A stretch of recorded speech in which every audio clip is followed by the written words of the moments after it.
आप सभी को नमस्ते। जय मसीह की प्रिय दलर भाई और बहनों, आइए हम फिर आज परमेश्वर की जीवित वचन में से कुछ देखेंगे। आज इस दुनिया में पाप किस प्रकार आया हो, मृत्यु किस प्रकार हुई हमारे मनुष्य को। तो देखिए, हम लोग बाहर कीजिए रोमियो का पुस्तक अध्याय 5 का 12 पद मैं पढ़ रही हूँ भाई बहन।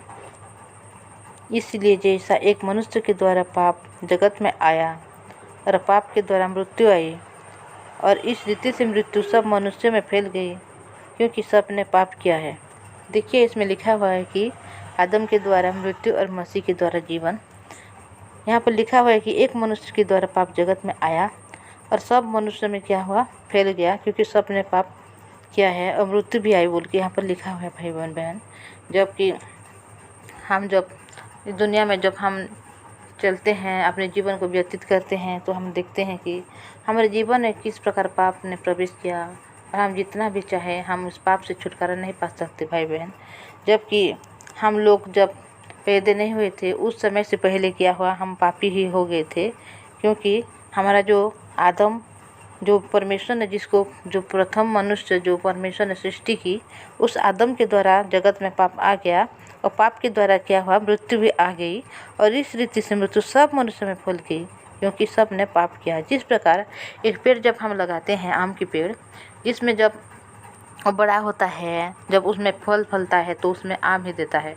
इस प्रकार जब हमारे आदि पिता जो आदम है, उस आदम के द्वारा जो पाप जगत में आया, उसी कारण से हम लोग जगत में जितने भी मनुष्य हैं और सब मनुष्य क्या हो गए, पापी हो गए भाई बहन।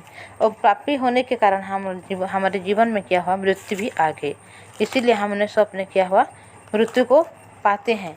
जब हम जगत में पैदा होते हैं तो हमारे जीवन में मृत्यु को भी देखना बहुत ज़रूरी है, क्योंकि ये माने ऑटोमेटिक है भाई और बहन। जब पैदा होती है कोई तो मृत्यु भी पाती है। इस प्रकार पाप भी एक ऐसा चीज़ है जो हमारे द्वारा नहीं आया, पर आदम के द्वारा आया, और आदम के द्वारा हम लोग उत्पन्न हुए उसी के वंश से, इसीलिए हम लोग भी पापी हो गए।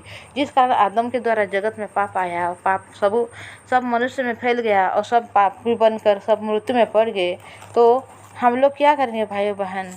जो कि परमेश्वर जो पवित्र है, जो धर्मी है, शुद्ध है, वो तो पाप को कभी देख भी नहीं सकते। तो अगर परमेश्वर शुद्ध है, पवित्र है, तो परमेश्वर के पास हमको जाने के लिए हमें क्या करना चाहिए। अगर हम पाप में हैं, हमारे जीवन पाप में व्यतीत कर रहे हैं, अगर हम पापी हो गए हैं, तो हम कभी भी स्वर्ग को जा नहीं पाएंगे, क्योंकि आदम के द्वारा जब हम पापी हो गए तो हम क्या हुए, परमेश्वर से हम लोग क्या हुए, विच्छिन्न हो गए। इसलिए हम लोग कभी परमेश्वर के साथ मेल मिलाप कर नहीं सकते भाई बहन, क्योंकि परमेश्वर धर्मी है, परमेश्वर पवित्र है और परमेश्वर सिद्ध है।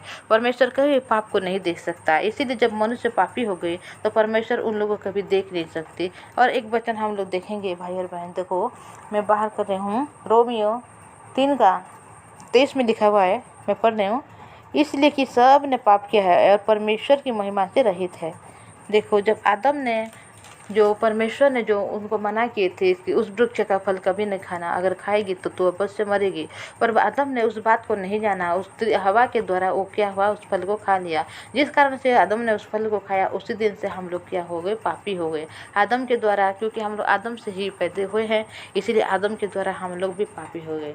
और परमेश्वर कहता है कि मैं पाप को तो कभी देख नहीं सकता, और पापी लोग कभी क्या स्वर्ग को जा नहीं सकते। तो हम क्या करें ऐसा भाई और बहन कि हम लोग पापी न होकर हम परमेश्वर के सामने जाकर परमेश्वर के साथ हम मेल मिलाप कर सकें।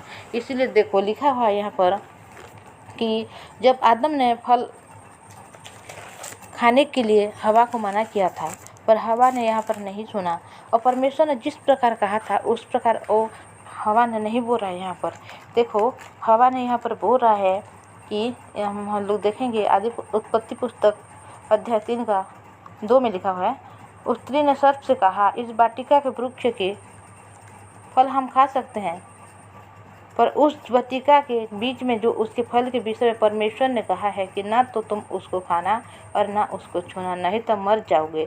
देखो, यहाँ पर लिखा हुआ है कि परमेश्वर ने कभी छूने के लिए मना नहीं किए थे, सिर्फ खाने के लिए मना किए थे। पर स्त्री ने उस वचन को नहीं जाना और उसमें बढ़ा चढ़ा कर ये बोल रहा है कि इस फल को मत खाना और मत छूना बोल के परमेश्वर ने कहा है बोल के। पर परमेश्वर ने क्या कहा था आदम को, इस बारे में हम लोग थोड़ा देखेंगे। उत्पत्ति का 2 अध्याय में 17 पद में लिखा है, पर भले या बुरे ज्ञान का जो वृक्ष है उसका फल तू कभी न खाना, क्योंकि जिस दिन तू उसका फल खाएगा उसी दिन अवश्य मर जाएगा।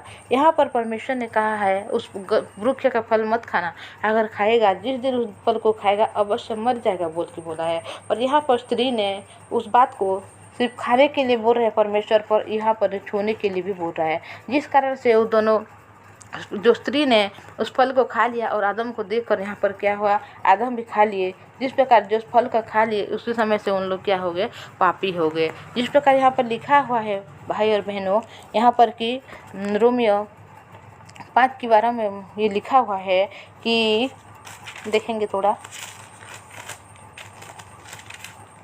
इसलिए जैसा एक मनुष्य के द्वारा पाप जगत में आया और पाप के द्वारा मृत्यु आई और मृत्यु इस रीति से फैल गई क्योंकि सबने पाप किया।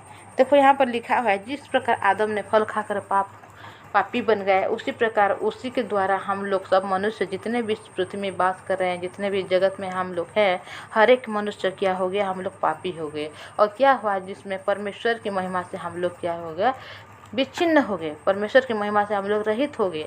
इसीलिए हम लोग अगर पापी बनकर हम जितने भी प्रार्थना करें, जितने भी परमेश्वर के सामने जाएं, जितने भी हम लोग फास्टिंग करें, जितने भी हम लोग दशमांश दे, जितने भी हम लोग चर्च जाएं, फिर भी हमारी प्रार्थना कभी परमेश्वर नहीं सुनेंगे, क्योंकि परमेश्वर धर्मियों की प्रार्थना को सुनने वाला परमेश्वर है, पापी की प्रार्थना को परमेश्वर कभी नहीं सुनता। इसलिए भाई और बहन, जब हम पापी हो गए तो हम लोग कैसे करके परमेश्वर के साथ मेल मिलाप रखेंगे, क्योंकि परमेश्वर तो धर्मी है और परमेश्वर कभी पाप को देख नहीं सकते। अगर परमेश्वर धार्मिक है तो परमेश्वर धर्मी लोगों को ही देखते हैं, परमेश्वर सिद्ध है तो परमेश्वर सिद्ध लोग को ही देखते हैं, सिद्ध लोग को ही प्रार्थना को ही परमेश्वर सुनते हैं। तो हम लोग जब आदम के द्वारा पापी हो गए तो हम कैसे करके परमेश्वर के द्वारा हम लोग धर्मी ठहरेंगे, इस विषय में हम लोग जानेंगे भाई और बहनों। हम लोग आज इस वचन को जाने कि जगत में पाप कैसे आया, सिर्फ आदम के द्वारा इस जगत में पाप आए और पाप के द्वारा मृत्यु भी आई और मृत्यु सब मनुष्य में आ गया, ताकि हम सब लोग क्या हो गए, पापी हो गए। और हम लोग जितना भी चाहे हमारे पाप को धोने के लिए, जितना भी चाहे हमें पाप से छुटकारा पाने के लिए, हम कभी भी पाप से छुटकारा नहीं पा सकते, क्योंकि जो हमारे पूर्वजों जो आदम है उसी के द्वारा पाप जगत में आया। हमारे हृदय जो है, हमारे भीतर में जो हमारे जो मन है, उस मन में क्या हुआ है, पाप क्या हुआ है, उसमें रच कर रख गया है, जिस कारण हम लोग जितना भी चाहे हम पाप से छुटकारा नहीं पा सकते। इसीलिए परमेश्वर के अनुग्रह के द्वारा हम लोग पाप से छुटकारा पाएंगे। इसीलिए आज जगत में कैसा पाप आए, इस विषय में हम लोग जाने।